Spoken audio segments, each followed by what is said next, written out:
Hello, chess fans. So today we are going to look at something called gambits. Okay, so if you don't know what a gambit is, let's start there. So if you may have heard of the word gamble before. Gamble, you're a lot of times you're maybe playing cards or playing with dice or something like that, and you're making wagers. You're betting something, you're risking something and hoping for a payoff some way or another that this wager, this risk is going to work out for you. Well, a gambit is a lot like gambling, and gambits are something you encounter in chess.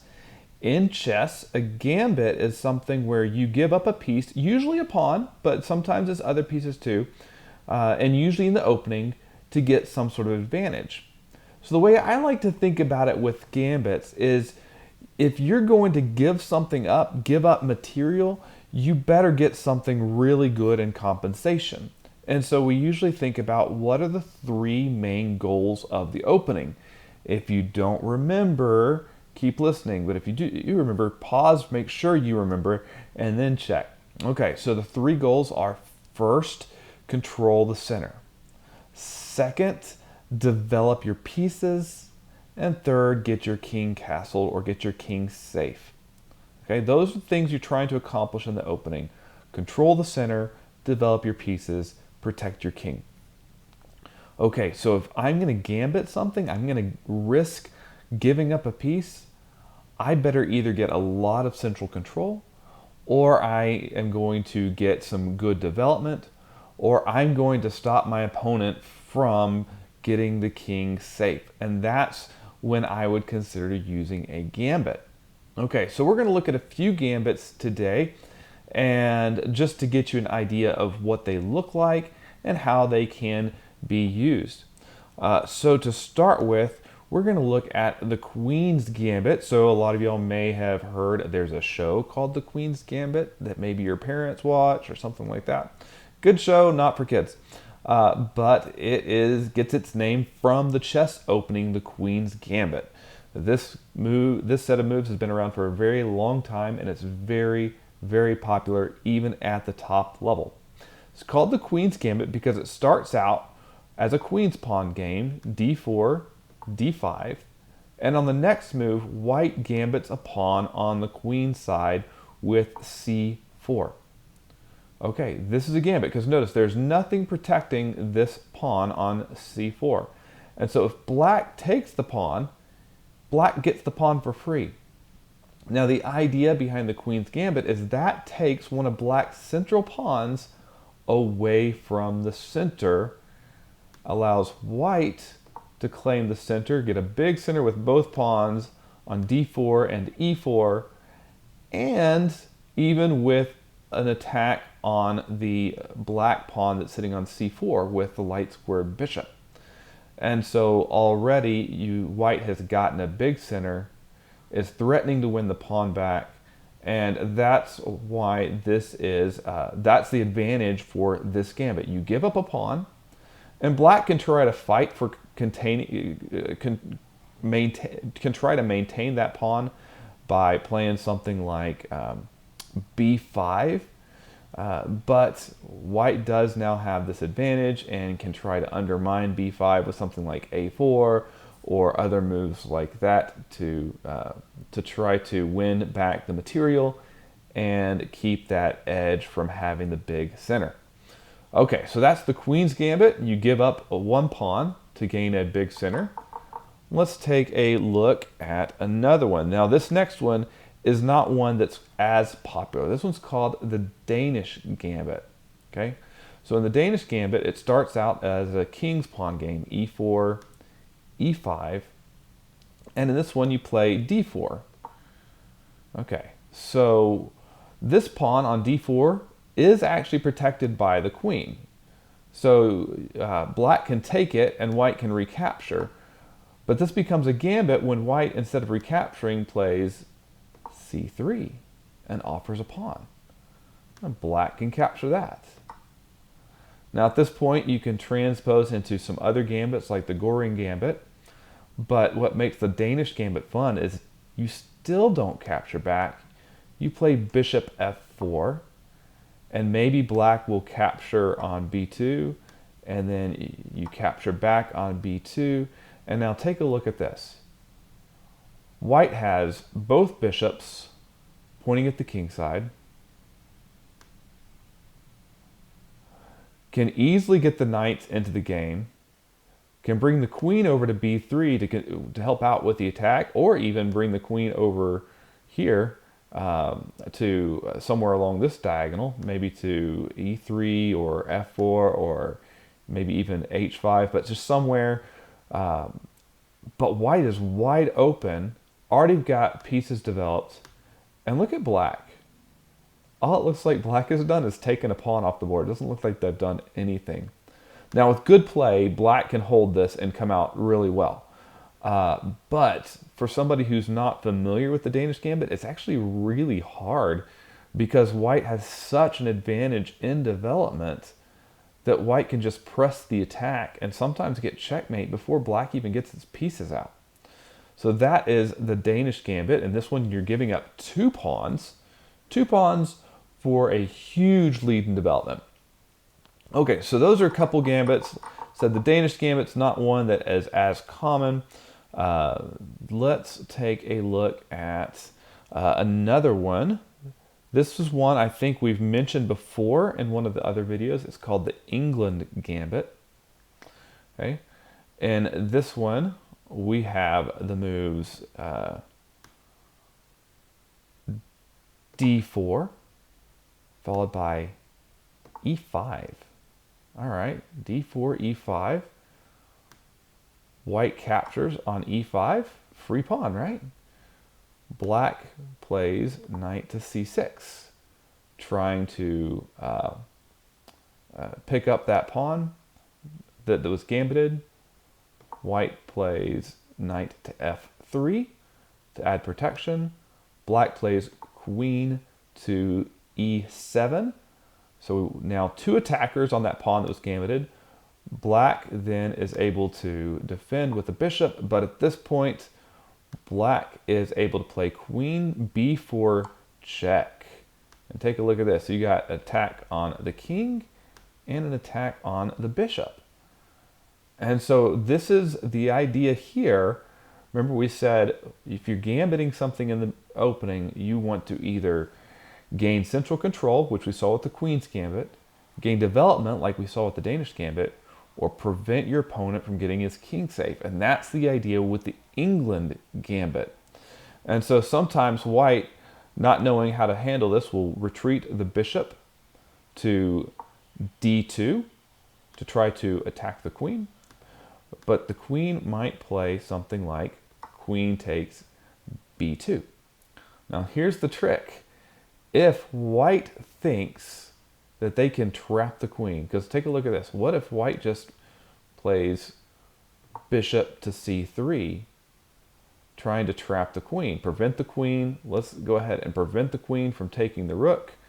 The bishop is protected by the knight. Black has this nice little pin on b4. And if the queen tries to relieve that pin, black can capture. White restores, and then it's checkmate. All right. So there's a lot of ifs, okay? There's a lot of ifs in there. If white plays right, white can actually come out really good shape here. It is a gamble. That's what gambits are. But black is trying to gambit that pawn right off the bat. Very first move. Remember, it started with e4, and then d4, and then e5. So that was right here, gambits a pawn right off the bat with the whole idea of I'm going to bring, while you're trying to maintain this extra pawn that you won, I'm going to bring in my pieces and get your king in trouble very quickly. Okay, so we've seen an example of the Queen's Gambit where you gambit a pawn on the gambit a side pawn to get a big center, control the center. We saw the Danish Gambit where you gambit two pawns to get a huge lead in development.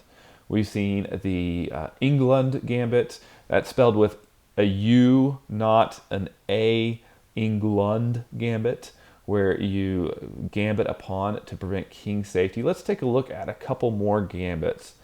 All right, let's, how about another one we've looked at a little bit before is the Stafford Gambit. This one, if you watch much chess streamers, Eric Rosen is a fan of this, and we've actually done a whole video on pins in the Stafford Gambit before.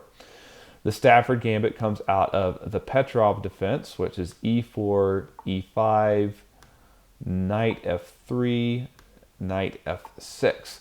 So this is the Petrov. White will sometimes go ahead and take this pawn on e5, and if they do, black can play knight c6 and say, I've actually just gambited my my e5 pawn, because now you can trade knights, and white can either push the pawn up to e5 and chase the knight around, or push another pawn up to d3, or bring the knight out to c3. All are ways to try to protect that gambited pawn.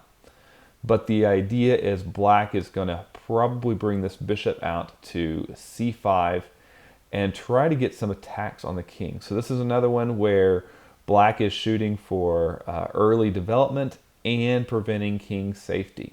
Okay, because notice black did not get much central control out of this. All right, so the gambit here is generally going for quick checkmates and some tactics on the king side, with some early development and wide open lanes for the bishops. All right, so that is the Stafford Gambit. We'll do one more. This one is probably my favorite. It is the Blackburne-Shilling Gambit. So this comes out of an e4, e5 opening. Knight to f3, knight c6, and if the opponent plays the Italian game, bishop to c4, this is the chance for the gambit. So remember, you brought out knight to c6 specifically to defend the e5 pawn from white's move knight f3. Well, you can gambit that pawn by playing knight to d4. Okay, this sets up a little trap, right? So white can then respond by taking the free pawn. Okay, if they do, black will play queen to g5. Okay, that looks like queen is attacking the knight, but can't the knight just fork the queen and the rook? All right, that looks good. So white will sometimes go ahead and try to do that, but if they do, that is a huge, huge blunder, because black then is able to capture the pawn on g2. Now, if white tries to take this rook, well, then black takes the rook with a big old check, right?